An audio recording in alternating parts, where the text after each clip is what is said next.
Pemirsa, BMKG telah memberikan peringatan dini mengenai meningkatnya resiko dampak El Nino di sejumlah wilayah di Indonesia.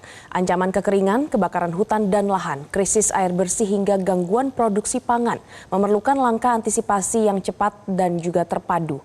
Lalu sudahkah peringatan tersebut diterjemahkan menjadi kebijakan dan tindakan nyata? Kita akan membahasnya dalam editorial Media Indonesia edisi Rabu 5 Agustus 2026 dengan tema peringatan BMKG bukan untuk arsip.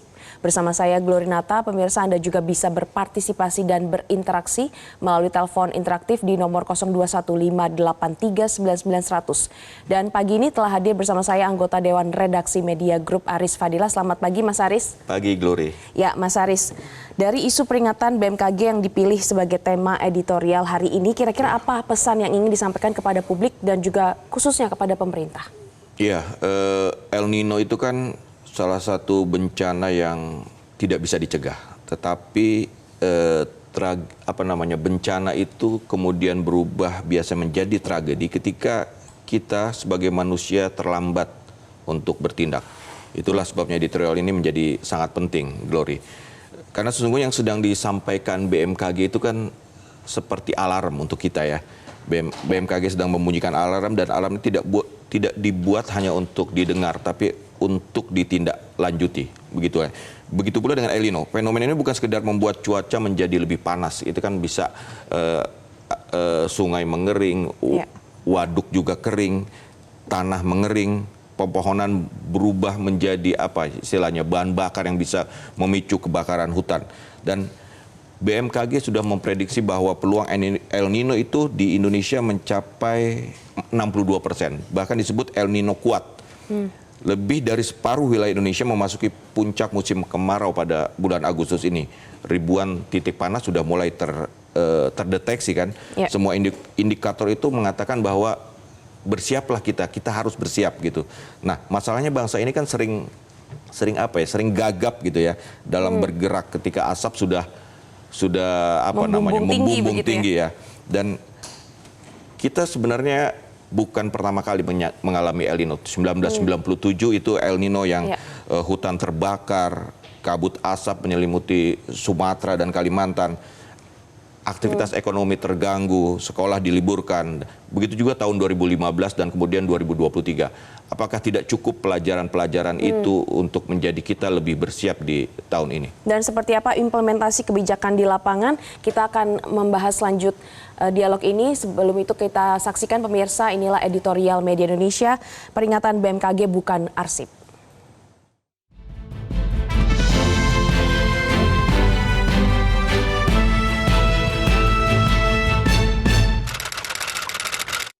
Peringatan BMKG bukan untuk arsip.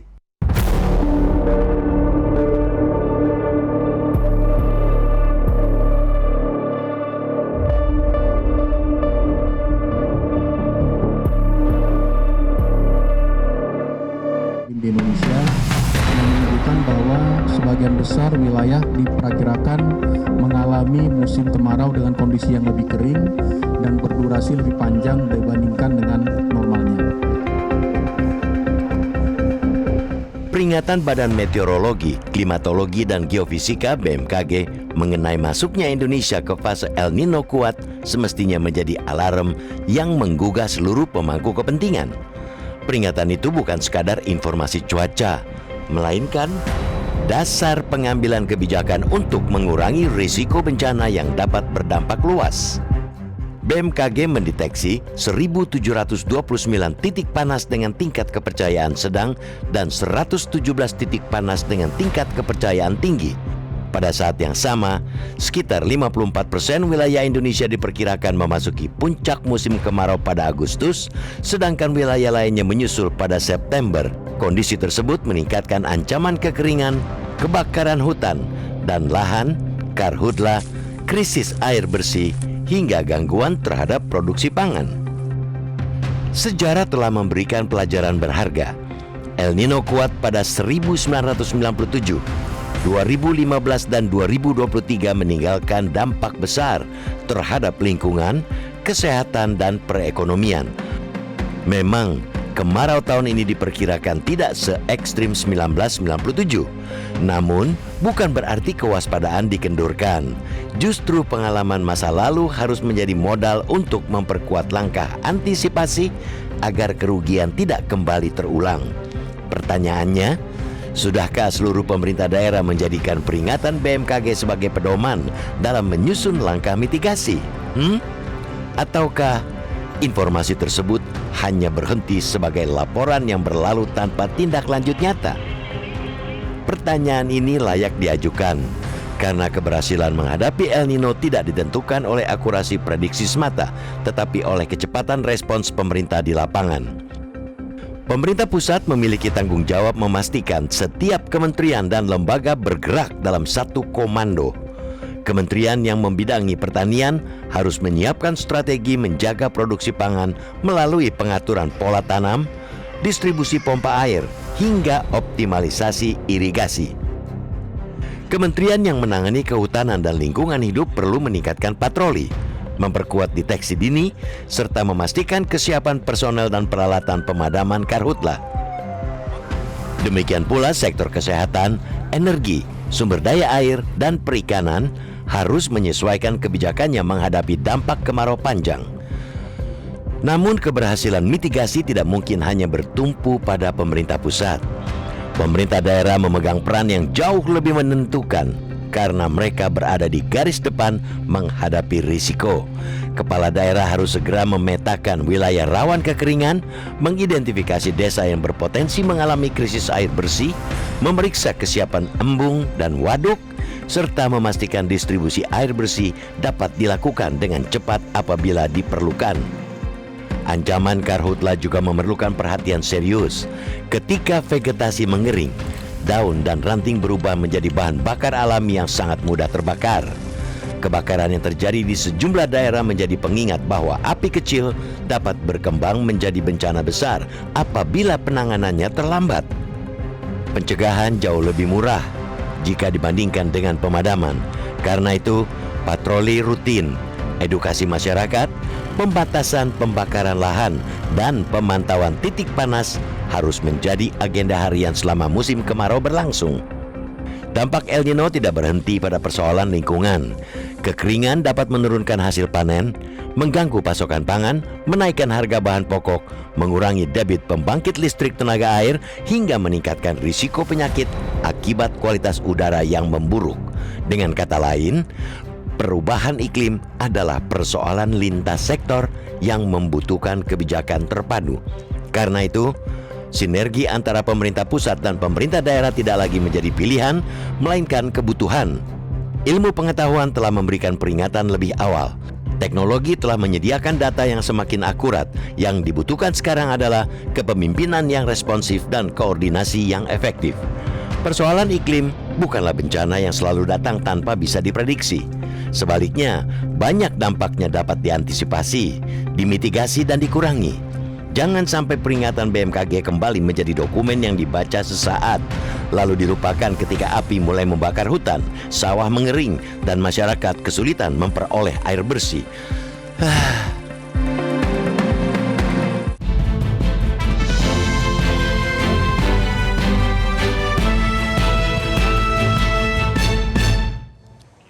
Pemirsa, kami harus jeda terlebih dahulu, tetaplah bersama kami.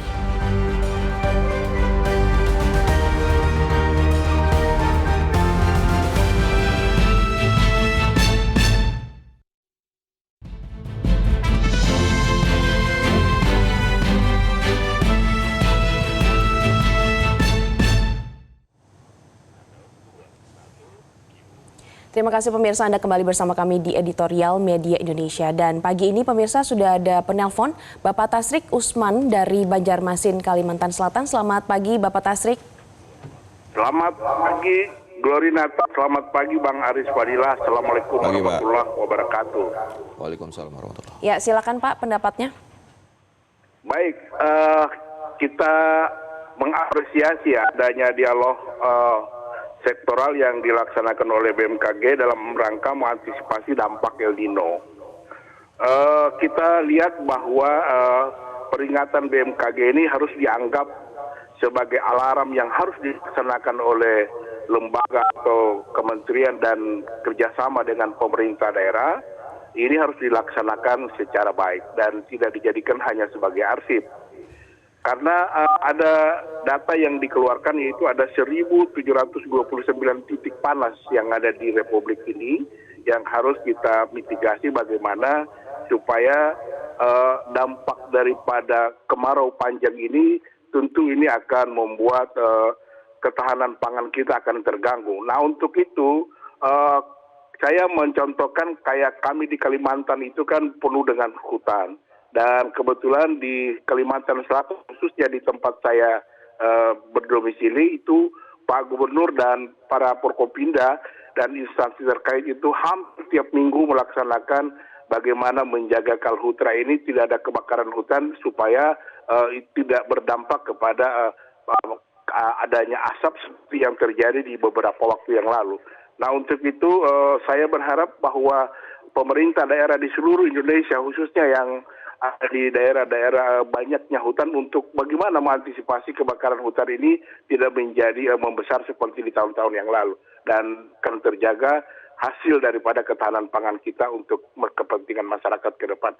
Terima kasih. Assalamualaikum warahmatullahi wabarakatuh. Waalaikumsalam warahmatullahi Baik, terima kasih Bapak Tasrik. Ya, Mas Haris, ini harapannya supaya pemerintah daerah benar-benar memitigasi, melakukan antisipasi sebelum terjadi bencana. Betul. Kita senang tadi ya mendengar Pak Tasrik di Kalimantan Selatan, Banjarmasin, bahwa pemerintah daerahnya sudah melakukan apa istilahnya pemantauan terhadap potensi kebakaran hutan akibat El Nino. Kan kita berharap tadi bahwa apa yang dilakukan di Kalimantan Selatan itu dilakukan di tempat-tempat lain. Ya. Bukan hanya itu, bahkan harus lebih inilah mitigasinya tuh sampai ketika terjadi ini harus apa gitu. Itu harus detail. Karena kan setiap daerah ini beda-beda, Glory. Misalnya Sumatera dan Kalimantan itu mungkin dampak El Nino itu adalah kebakaran hutan. Apalagi kalau daerah yang lahannya lahan gambut, itu kan kebakaran di permukaan tapi apinya itu menjalar ke bawah, dan itu sangat sulit untuk dipadamkan, membutuhkan waktu lama dan tentu saja membutuhkan biaya, dan belum dampaknya adalah asap yang kita pernah merasakan gitu, bagaimana asap itu kemudian sampai berbulan-bulan mengganggu sampai ke negara tetangga. Lain lagi cerita misalnya di timur ya, di NTT, tidak ada El Nino saja sering kesulitan air, apalagi ada El Nino, itu kan air bersih ini menjadi soal sangat prinsip betul air di wilayah timur. Belum lain lagi di Jawa. Di Jawa itu kan kebanyakan adalah area pertanian, dan itu kan harus dimitigasi tuh ketika kekeringan. Bagaimana pompanisasi, bagaimana irigasi, bagaimana segala macam. Mungkin panen yang tadinya bisa 3-2 kali berkurang itu kan, itu terus kemudian seperti apa? Itu yang harus dimitigasi oleh para kepala daerah. Dan sejauh ini kan El Nino di Indonesia sudah terjadi beberapa kali, ada di tahun 95, 2015 dan terakhir di 2023. Betul. Kalau menurut Mas Ari sendiri, kira-kira apa yang masih kurang dari pemerintah dalam merespon peringatan dini kemarau itu? Ya, tadi kita lihat di berita headline ya bahwa ada istilahnya sinkronisasi lah di pemerintah pusat. Nah, itu jangan berhenti hanya di situ gitu, hanya acara seremoni gitu ya. Itu harus sampai ke bawah, harus sampai ada yang mengawal sampai ke bawah apa yang sudah dilakukan oleh pemerintah daerah. Karena harus sampai ke mereka bahwa kalau ini terjadi dampaknya luar biasa, bahwa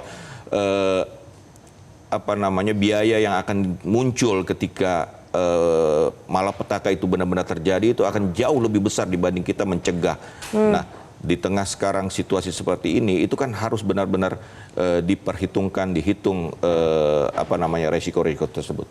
Dan seberapa besar sebenarnya peran dari pemerintah daerah? Kalau kita melihat tentu saja peran dari pemerintah daerah lebih besar dibanding dari pemerintah pusat. Kita akan membahasnya usai jeda berikut ini. Tetaplah bersama kami pemirsa.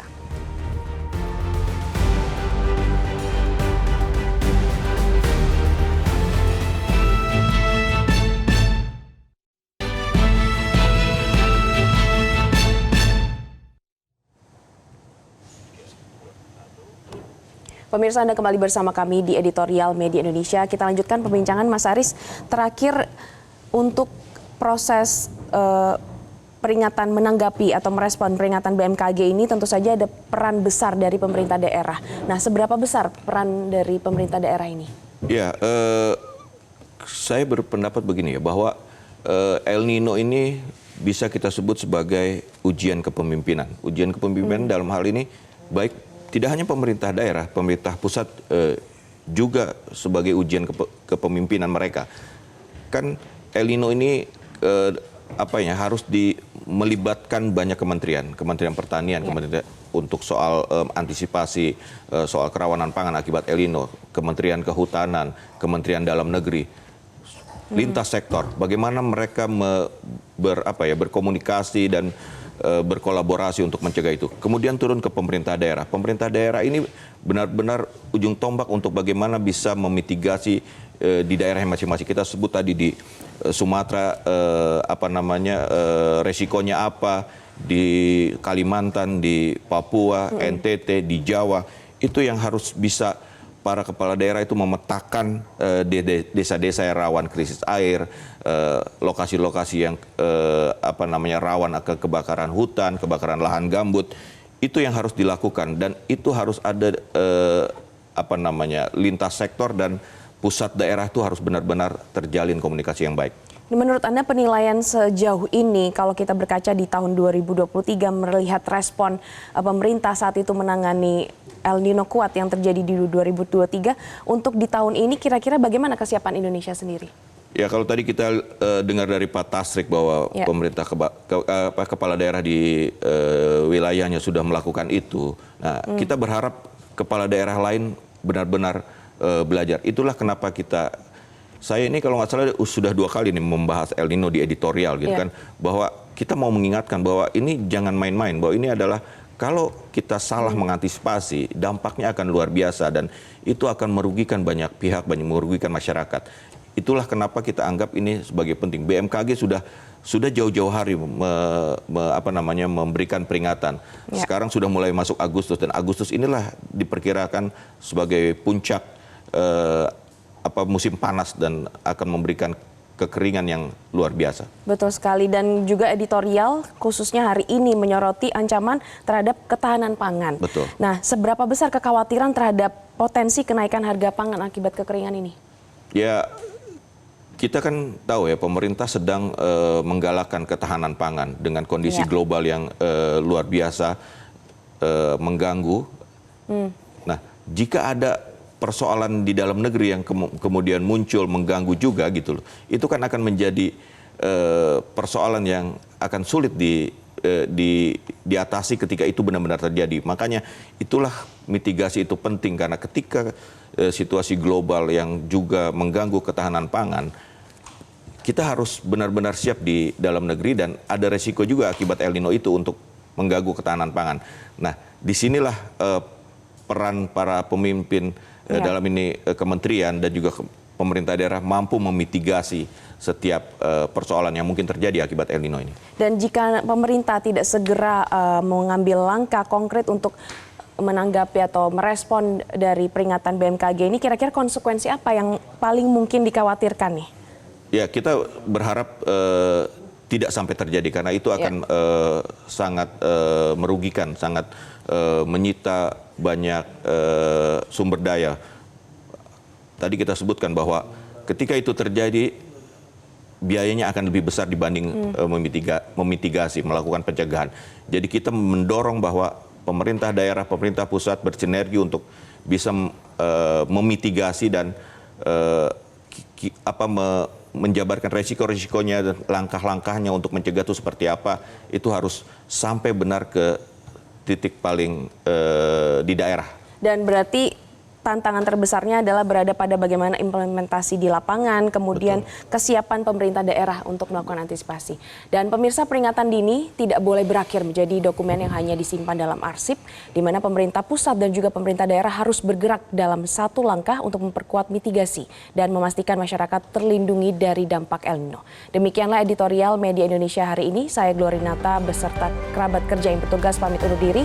Terima kasih dan sampai jumpa.